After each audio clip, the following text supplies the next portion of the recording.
Vous écoutez France Culture.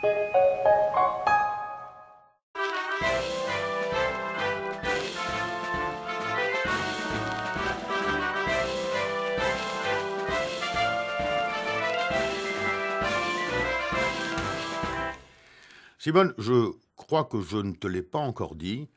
Ce matin, je me suis acheté dans un distributeur automatique une petite bouteille d'un soda gazeux à l'orange et je l'ai bu entièrement. Il faut informer la presse d'urgence.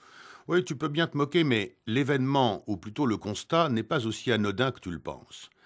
Je constate que j'ai bu l'exacte quantité de cette boisson que le distributeur avait décidé auparavant.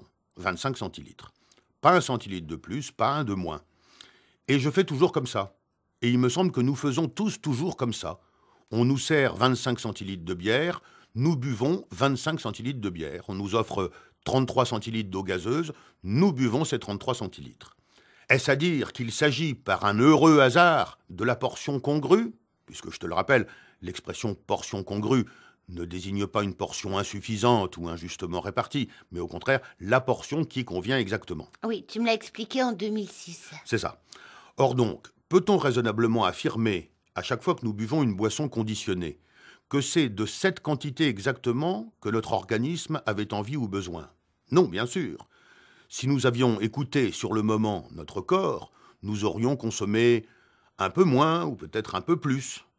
Ce matin, j'aurais bu, si je m'étais vraiment écouté, 23 centilitres de mon breuvage.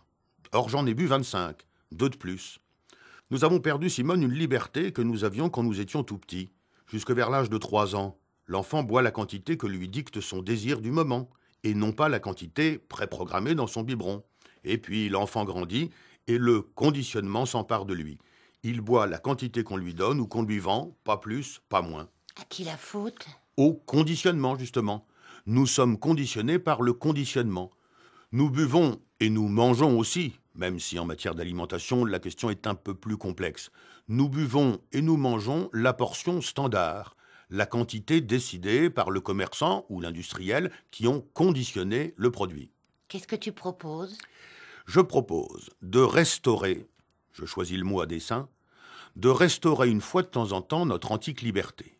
Je propose que, symboliquement, nous saisissions parfois l'occasion de dire non à ce conditionnement en ne buvant pas l'exacte quantité proposée. Que nous en buvions un peu moins, ce qui n'est pas très compliqué, ou alors un peu plus, quitte à faire un geste économiquement aberrant. Aberrant mais libre. Ce matin, j'aurais pu acheter une seconde petite bouteille, en boire 4 centilitres et abandonner le reste, ou le conserver pour plus tard. Pour le moment où mon organisme réclamerait 25 moins 4, soit 21 centilitres de soda gazeux à l'orange. Je suis quand même mieux placé, Simone, pour décider ce que je dois boire et ce que je dois manger, et surtout pour déterminer en quelle quantité. Je suis mieux placé donc que l'industriel qui fabrique des sandwichs emballés sous blister et qui ne me connaît même pas, qui ne sait même pas que j'achète son sandwich. Comment pourrait-il savoir, cet industriel, que j'ai envie, ce jour-là, à cette heure-là, de 132 grammes de sandwich jambon-fromage ? Il n'en sait rien, il n'a pas songé à ma liberté. À moi de la rétablir. La prochaine fois que je verrai quelqu'un qui finit pas son verre, je me dirai « Voilà un homme libre ». Très bien. Et s'il achète un deuxième hamburger en boîte, pour n'en manger que le quart, tu pourras dire « Voilà un militant de la liberté retrouvée. Voilà un homme déconditionné. » Alors qu'avant de te connaître, j'aurais dit « Voilà un gourmand ».